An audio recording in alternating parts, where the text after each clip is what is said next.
आर्थिक स्थिति के हिसाब से वो छोटे जाति को ज़्यादा देते हैं और मानो तो हर जगह छोटे जाति को ही ज़्यादा देते हैं। ना ही ज़्यादा अच्छा इलाज पा पाते हैं क्योंकि उनके पास उतनी नॉलेज नहीं होती है। वो बिना नॉलेज मतलब 40% नॉलेज के साथ ही चले जाते हैं और जो जनरल के बच्चे हैं वो 95% नॉलेज के साथ भी छट के रह जाते हैं। बिहार में जातीय जनगणना को लेकर काफ़ी खींचतान चला। उसके बाद सर्वदलीय बैठक होने के बाद कैबिनेट की मुहर लग गई है। आइए इस पर बात करते हैं कि छात्राओं का क्या ओपिनियन है कि जातीय जनगणना जो बिहार सरकार करा रही है, इनके नज़रिए से जानते हैं कि जातीय जनगणना बिहार में होना चाहिए कि नहीं होना चाहिए। जी, आपका नाम? जी, मेरा नाम खुशी प्रिया है।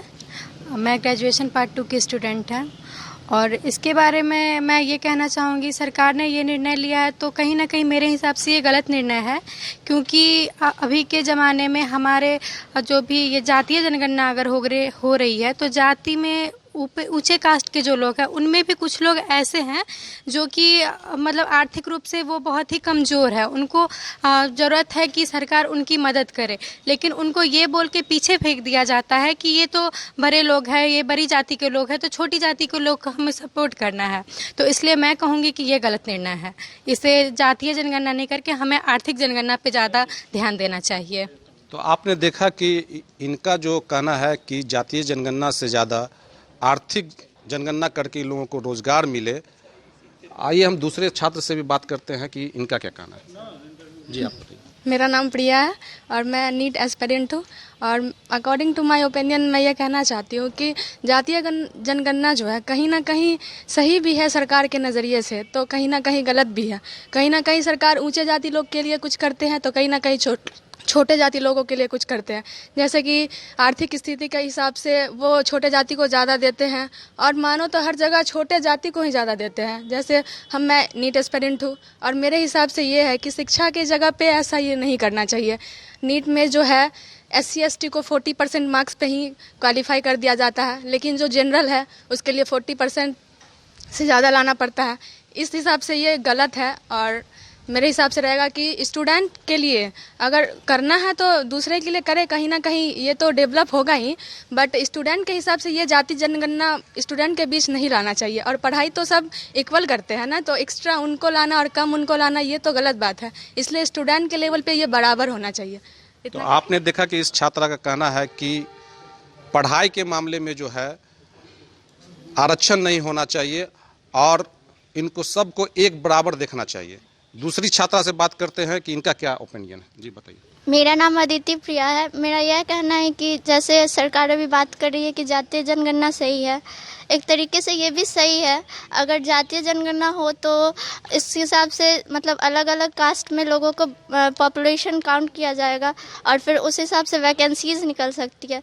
लेकिन आर्थिक जनगणना भी ये गलत नहीं है, क्योंकि कुछ लोग हैं जो जनरल के होके मतलब पैसा है उनके पास लेकिन उनको रोज़गार नहीं मिल पा रहा है, और कुछ लोग हैं जो SC ST होके भी उनके पास बहुत सारा पैसा है और उनका मतलब फ़ायदा उठा रहा है वो लोग।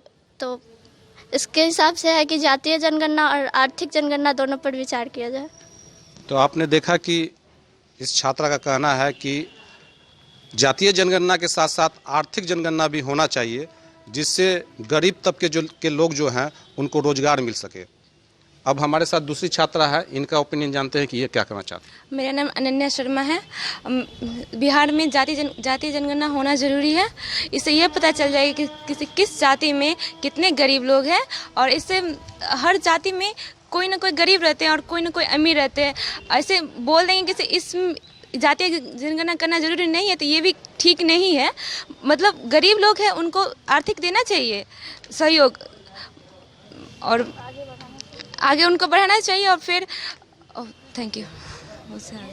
तो हम दूसरे छात्रा से भी बात करते हैं कि उनका क्या कहना है। जी, बताओ। सरकार का ये जातीय जनगणना का निर्णय सही है, क्योंकि जातीय जनगणना से किस जाति में कितने गरीब लोग हैं ये पता चलेगा और उन गरीब लोगों के लिए सरकार आगे आयोजित मतलब नया विकास का जरिया बनाएंगे उस गरीब लोगों के लिए। इसलिए जातीय जनगणना भी सही है, आर्थिक जनगणना भी सही है। हम दूसरे छात्रा से भी बात करते हैं, आपका क्या कहना है। मेरा नाम खुशी राज है। मैं BA पार्ट 1 के स्टूडेंट हूँ। मेरा कहना ये है कि जातीय जनगणना ठीक है वो एक जगह पे, लेकिन हमें आर्थिक जनगणना भी करनी चाहिए, क्योंकि जनरल में बहुत से लोग ऐसे हैं जो जनरल होके भी उनके पास ना ही बेरोजगार है और ना ही पैसा, फिर उनको ये कह के हटा दिया जाता है कि वो जनरल के हैं। जैसे अब पढ़ाई में मेडिकल के स्टूडेंट में जो SC ST के हैं उनको 40% या 50% पे मिल जाता है डॉक्टर MBBS की डिग्री, और भी बहुत जगह वो पास कर जाते हैं। तो इससे हमारे मतलब हम ना ही ज़्यादा अच्छा इलाज पा पाते हैं, क्योंकि उनके पास उतनी नॉलेज नहीं होती है, वो बिना नॉलेज मतलब 40% नॉलेज के साथ ही चले जाते हैं, और जो जनरल के बच्चे हैं वो 95% नॉलेज के साथ भी छट के रह जाते हैं। इसीलिए आर्थिक जनगणना होना बहुत ज़रूरी है, जातीय जनगणना नहीं होनी चाहिए मेरे हिसाब से। तो आपने देखा कि कुल मिलाकर जो छात्राओं का ओपिनियन है वो यह है कि जातीय जनगणना जो सरकार का निर्णय है वो होना चाहिए, लेकिन साथ साथ आर्थिक जनगणना भी होना चाहिए, जिससे स्टूडेंट के भाग्य का फैसला हो सके। जहांगीर आलम, बिहार तक, समस्तीपुर।